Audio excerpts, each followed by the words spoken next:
আসসালামু আলাইকুম। আমাদের প্রজেক্টের এই অংশটাতে যে ছোট, ছোট আম গাছগুলো রয়েছে, গাছের নিচে বেশ ঘাস হয়েছে। সো আমরা চাচ্ছিলাম স্বল্প সময়ে যেন ঘাসগুলো কেটে ফেলা যায়, এই ধরনের কোনো একটা ডিভাইস নিয়ে আসার জন্য। কারণ ঘাস খুব দ্রুত বাড়ে এবং প্রতিদিন দেখা যায় যে মানুষ নিয়ে ঘাস পরিষ্কার করা বেশ ব্যয়বহুল। সো আমাদের মনে হলো যদি এমন কোনো যন্ত্র নিয়ে আসতে পারি যেটা দিয়ে খুব স্বল্প সময়ে ঘাস পরিষ্কার করা যায়। সো সাগর স্যার অনলাইনে একটা ঘাস কাটার মেশিন অর্ডার করেছে। এই ঘাস কাটার মেশিনটা দিয়ে খুব স্বল্প সময়ে ঘাস কেটে ফেলা সম্ভব। সো এটা এখন আমি আনবক্স করছি। সো আনবক্স করার পর মনে হলো যে এটা আসলে আমার একার পক্ষে সেট করা সম্ভব নয়। এর মধ্যে আমাদের সাগর স্যার এবং মিঠু ভাই চলে আসলেন। সো সাগর স্যার এবং মিঠু ভাইকে মেশিনটা সেট করার দায়িত্ব দিয়ে আমি এখন চলে যাচ্ছি আমাদের পুকুর পাড়ে। সো পুকুর পাড়ে চলে আসলাম কিছু শাক তোলার জন্য। আমার শ্বশুর আব্বা এসেছেন, তাকে আমি কিছু কলমি শাক দিয়ে দিব।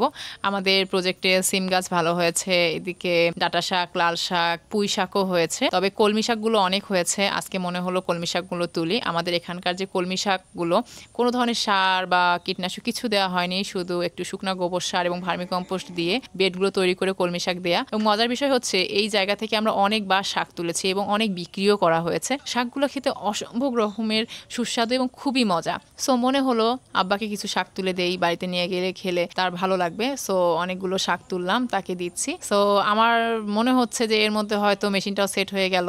সো এসে দেখলাম হ্যাঁ, মিঠু ভাই মেশিনটা সেট করে ফেলেছে এবং ঘাস কাটার প্র্যাকটিসও করতেছে। আশা করছি এই মেশিনটা আমাদের খুব ভালো কাজে আসবে। সবাই ভালো থাকবেন, দেখা হবে নেক্সট ভিডিওতে।